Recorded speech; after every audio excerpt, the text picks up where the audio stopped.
Colombia's Congress shelves labor reform proposed by Gustavo Petro's government amid popular demonstrations.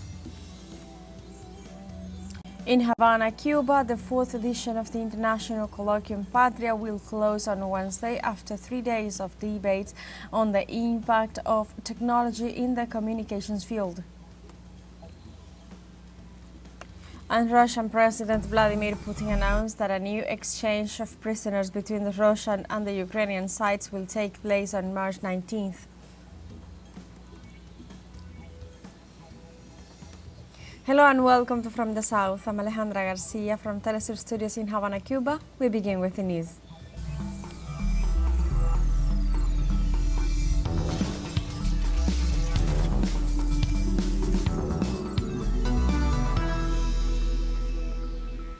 Colombian Congress shelves labor reform proposed by Gustavo Petro's government amid popular demonstrations. Since his inauguration, Colombian President Gustavo Petro has proposed a series of reforms that seek to improve the living conditions of millions of citizens. Tuesday morning, demonstrators in different cities in the country participated in rallies to support a project which have been obstructed by the country's Congress and that sought fair remuneration on the mandatory workday and was intended to provide job stability and reinforce stability for people who are pregnant, sick and about to retire, as well as measures for the elimination of violence, harassment and discrimination at work. Despite this massive protest, Colombian Congress voted in favor of shelving the reform.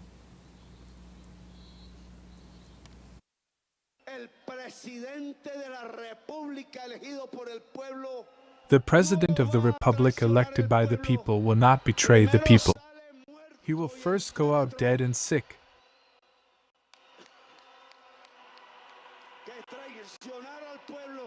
Then betray the people. We will resist because we know that our mission is to demonstrate the ways of the people's victory that we have already done, that we have already shown, that it is possible to win, again. And again the time has come, and again the time must be no more oligarchs in Colombia. The corrupt are finished. In the Congress will be elected by the people, and the people will punish corruption and greed, and will once again put forward the clean politics of Jorge Eliezer Gaitan, speaking clearly and truthfully. The President of Colombia, Gustavo Petro, affirmed that the popular consultation will not stop and highlighted that the big companies in Bogota have generated the biggest environmental disaster. Not even the rain is going to stop the popular consultation.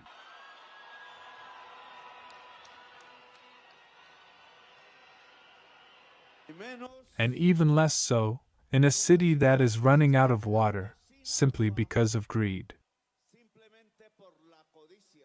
Yet the press does not want to discover the greatest environmental disaster generated by the companies in the largest city in Colombia. And that is that Bogota is running out of water, and it is not possible to replace the damage, if not in years. Then when the eastern mountain range manages to get the water flowing again in the Bogota savanna. In Peru, native women mobilized to Barbadillo prison in rejection of the imprisonment of ex-President Pedro Castillo. Demonstrators spoke out against the false trial presented by the Peruvian government against ex-President Castillo.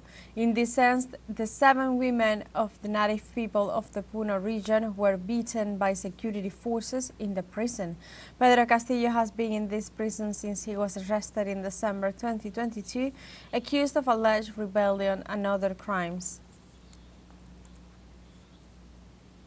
In Peru, various authority figures have spoken out to criticize the government's actions regarding the implementation of a state of emergency in order to combat organized crime. Members of the Peruvian armed forces were deployed on Tuesday in Lima after the government declared a state of emergency in the capital for a month. In this context, the mayor of the district of San Juan de Lurigancho, Jesus Maldonado, declared the state of emergency does not have a strategy or an integral plan to fight delinquency and criminality. Likewise, Congressman Sigrid Bazán described the measure as a mockery to the citizenship and added that President Dina Boluarte has no idea how to face crime.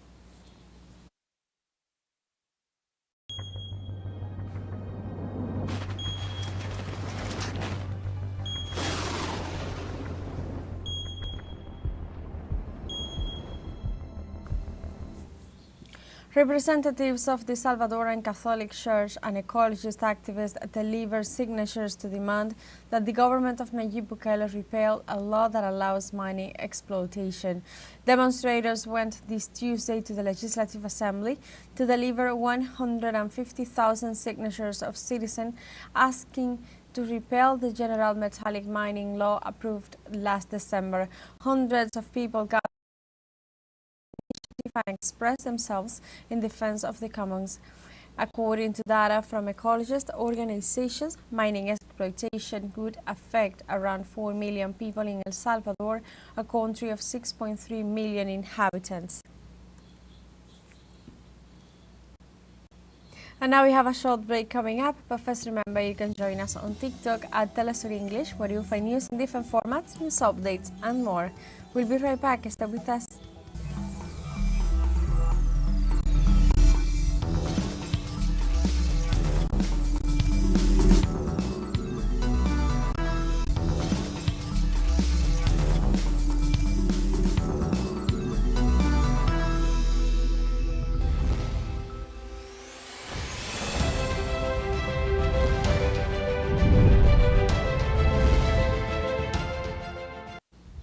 Welcome back to From the South.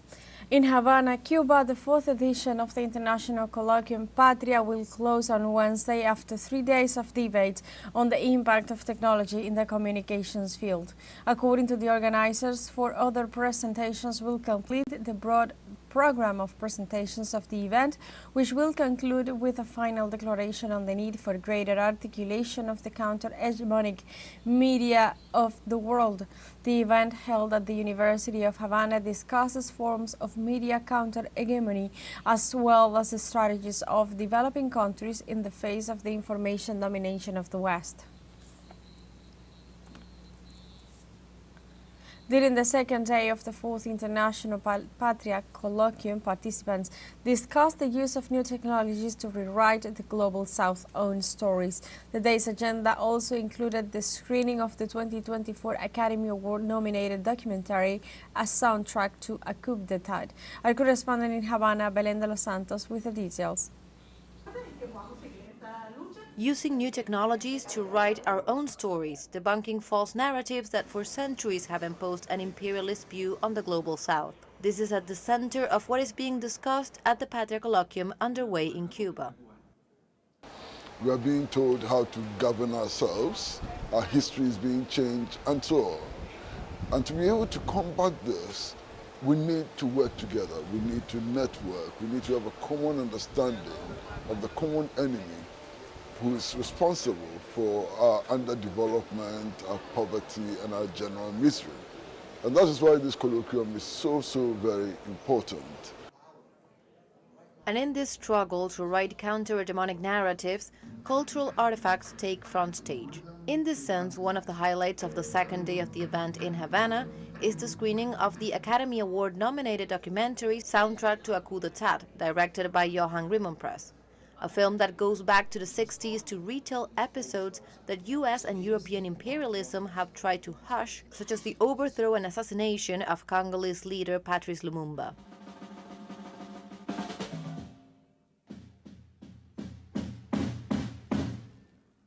It's not what the film focuses on, it's not sort of something of the past. Again, it's history, but a history that's very much alive. and it's something that should be talked about. And I think this forum is so much about this as well. For the over 400 participants to the event, the challenge is to come together to draw up common strategies that enable the sharing of these stories of men and women that continue fighting to this day for a different world. We know the revolution won't be televised, but what's really important for us is that we're fighting for the revolution to be televised, to give that example of hope. You know, I'm from Britain, and in Britain you don't hear much about socialist Cuba or Venezuela or the anti-imperialist struggles across the world, but we have to be using social media to massively kind of push out this information to build up an international anti-imperialist movement. With 1 day to go, the Patria Colloquium continues to bring together experiences from around the world, with the conviction that the only way to counter the unilateral narratives of imperialism is through collective action and internationalism. Belén de los Santos, Denise Araví, for teleSUR, Havana, Cuba. In more news, Mexico City lawmakers voted to ban violent bullfighting, triggering outrage from fans. The legislation bans the killing of bulls and the use of sharp objects that could injure the animals and sets time limits on how long bulls can be in the ring. The decision sparked anger. Protest from bullfighting supporters and matadors, some of whom shouted angry slogans behind a police barricade. Meanwhile, activists and the lawmakers behind the bill celebrated by pumping their fists on the steps of Mexico City's Congress. According to animal rights group, around 180,000 bulls are killed each year in bullfighting around the world.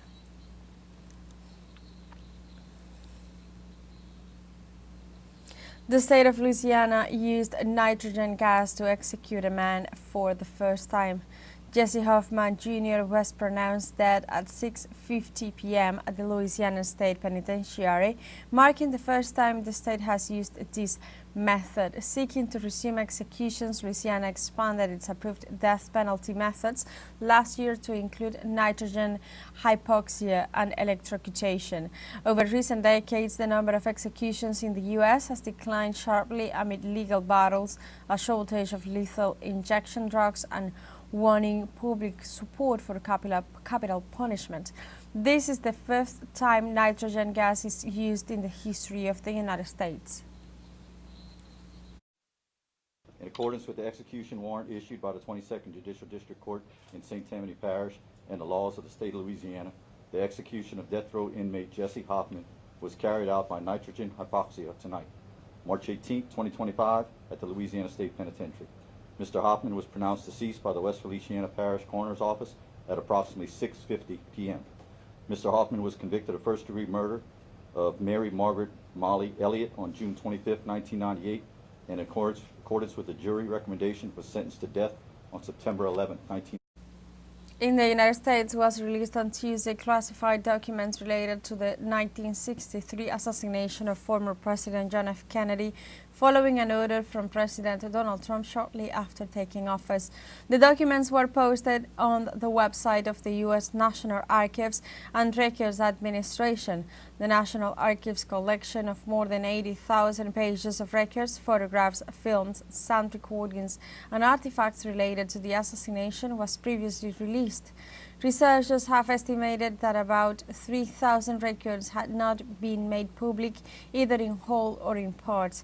Kennedy was assassinated on November 22nd of 1963 during a visit to Dallas, Texas. In the early 90s, the federal government ordered that all documents related to the assassination be kept in a single collection at the National Archives and Records Administration.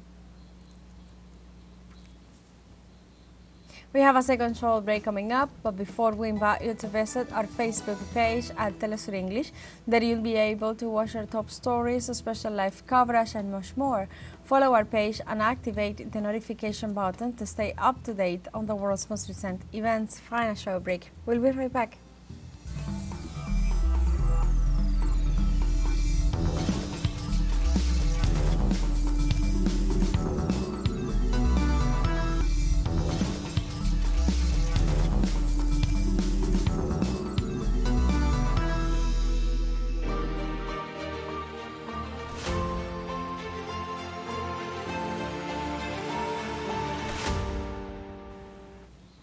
Welcome back. Russia will hold a new prisoner exchange with Ukraine on Wednesday. Russian President Vladimir Putin announced that an exchange of prisoners between the Russian and the Ukrainian sides will take place on March 19th. In this agreement, 175 people from each side will be released. In addition, as a gesture of goodwill, 23 seriously wounded Ukrainian soldiers who are being treated in Russian medical institutions will be handed over.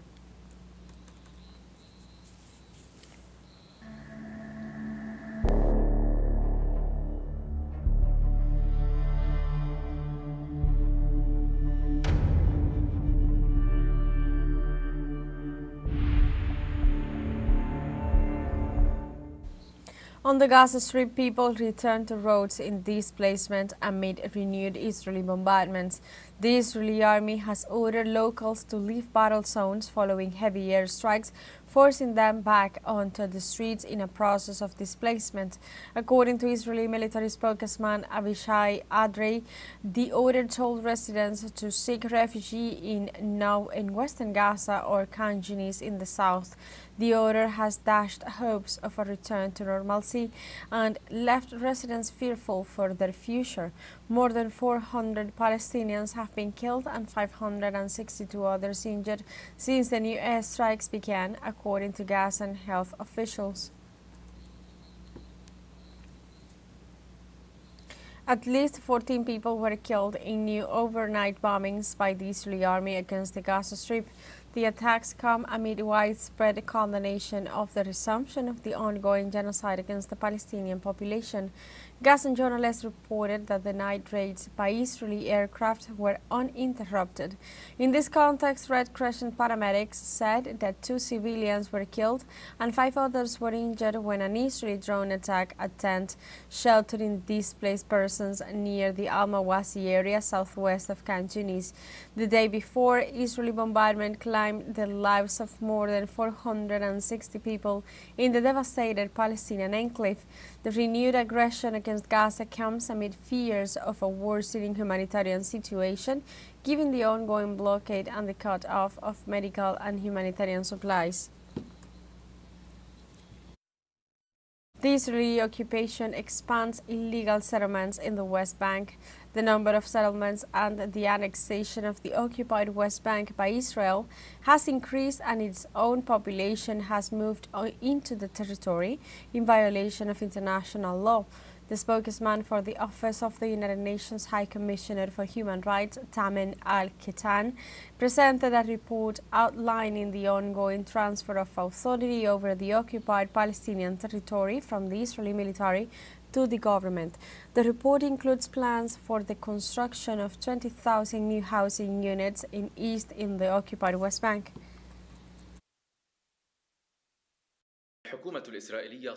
The government of Israel has been increasing the number of settlements in the occupied West Bank, including East Jerusalem, transferring its own population into the territory and unlawfully demolishing Palestinian homes. At the same time, settler violence has increased with continued impunity.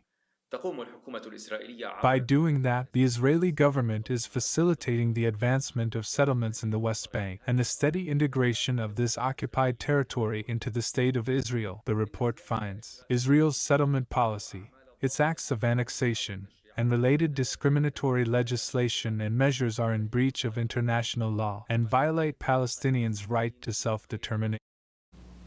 In Israel, police forces repressed a demonstration by relatives of hostages demanding the resumption of the ceasefire truce in the Gaza Strip.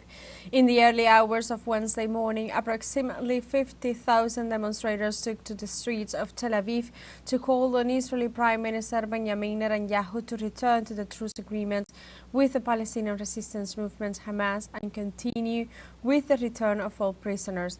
One of the leaders of the Palestinian resistance movement, Hamas, declared that Netanyahu is using the lives of captives to preserve power, warning that the attacks will lead to the death of many Israeli hostages. In the United States, citizens marched in several cities in rejection of the new Israeli attack on the Gaza Strip. A massive march filled the streets of New York and Charlotte in North Carolina following Israel's unilateral breach of a ceasefire with a genocidal bombing campaign that killed more than 400 people in the Gaza Strip. Pro-Palestinian protesters denounced the slaughter committed by U.S. President Donald Trump and Israeli Prime Minister Benjamin Netanyahu as part of a plan to carry out ethnic cleansing and turn the enclave into a luxury real estate.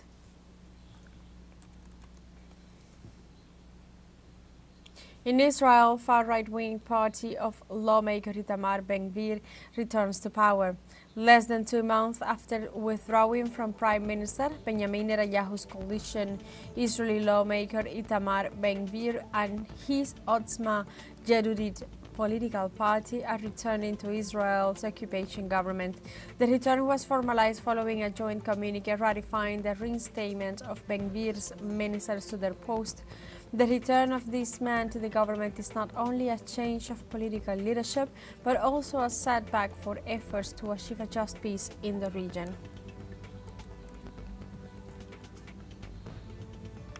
In Skopje, the capital of Northern Macedonia, thousands of people held a vigil in memory of the 59 people who died in a tragic nightclub fire last Sunday. At the tribute, people raised their mobile phones, lit flowers and lit candles in silence.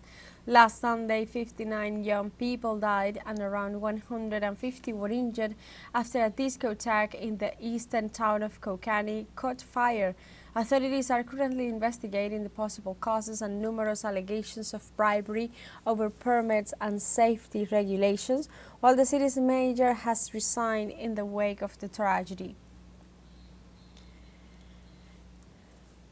And with this information, we have come to the end of this news brief, but you can find this and many other stories on our website at telesurenglish.net and join us on social media. We are on Facebook, X, Instagram, Telegram and TikTok as well.